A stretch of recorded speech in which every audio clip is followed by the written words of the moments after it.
ಚನ್ನಪಟ್ಟಣ ತಾಲೂಕಿನ ವಿರೂಪಾಕ್ಷಿಪುರ ಹೋಬಳಿ ಸಂತೆ ಮುಖೇನಹಳ್ಳಿ ಗ್ರಾಮದ ಕೆರೆಗೆ ಹೋಗುವ ರಸ್ತೆಯಲ್ಲಿರುವ ಜಮೀನಿನಲ್ಲಿ ಕೆಲಸ ಮಾಡಲು ತೆರಳುತ್ತಿರುವಾಗ 70 ವರ್ಷದ ನಾರಾಯಣಗೌಡ ಅವರಿಗೆ ಬೆಳಗಿನ ಜಾವ 5:30ರಲ್ಲಿ ಆನೆ ದಾಳಿ ಮಾಡಿದ್ದು ಬಲಗಾಲಿನ ಮೂಳೆ ಮುರಿದಿರುತ್ತದೆ ಹಾಗೂ ಕೆಳಕ್ಕೆ ಬಿದ್ದಾಗ ಸೊಂಟಕ್ಕೆ ಕೂಡ ಏಟಾಗಿರುತ್ತದೆ.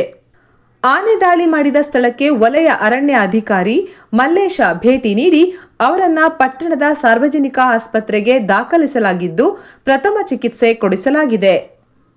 ಉಪ ಅರಣ್ಯ ಸಂರಕ್ಷಣಾಧಿಕಾರಿಗಳಾದ ರಾಮಕೃಷ್ಣಪ್ಪ ಸಹಾಯಕ ಅರಣ್ಯ ಸಂರಕ್ಷಣಾಧಿಕಾರಿಗಳಾದ ಪುಟ್ಟಮ್ಮ ಭೇಟಿ ನೀಡಿ ಗಾಯಾಳಿಗೆ ಸಾಂತ್ವನ ಹೇಳಿ ಹೆಚ್ಚಿನ ಚಿಕಿತ್ಸೆಗಾಗಿ ರಾಮನಗರ ಜಿಲ್ಲಾಸ್ಪತ್ರೆಗೆ ಗಾಯಾಳುವನ್ನ ವರ್ಗಾಯಿಸಿದ್ದು ಇಲಾಖೆಯಿಂದ ವೈದ್ಯಕೀಯ ವೆಚ್ಚ ಭರಿಸುವುದಾಗಿ ತಿಳಿಸಿರುತ್ತಾರೆ.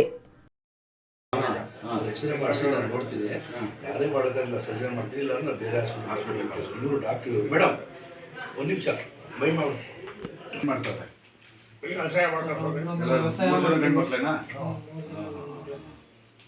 ಮೂರು ಜನ ವ್ಯವಸಾಯ ಮಾಡ್ತಾರೆ. ಇಲ್ಲ ಸರ್, ಅವರು ಬೆಂಗಳೂರಲ್ಲಿ ಅವರೊಬ್ಬರು ಇನ್ನೊಬ್ರು ಡಾಕ್ಟ್ರು ಬರೀಕೊಂಡವ್ರೆ. ನಾ ವ್ಯವಸಾಯ ಮಾಡ್ತೀನಿ, ನಮ್ಮ ಜಮೀನ್ ಹತ್ರನೇ ಬರ್ತಾಯಿದ್ರು. ಬರ್ಬೇಕಾದಾಗ ಸುಮಾರು 5:30-5:45 ಈ ಕಡೆ ಎಲ್ಲ ಓಡಾಡ್ತಾರೆ ಜನ. ಈಗ 5 ಗಂಟೆ 6 ಗಂಟೆ ಬರೋಲ್ಲ.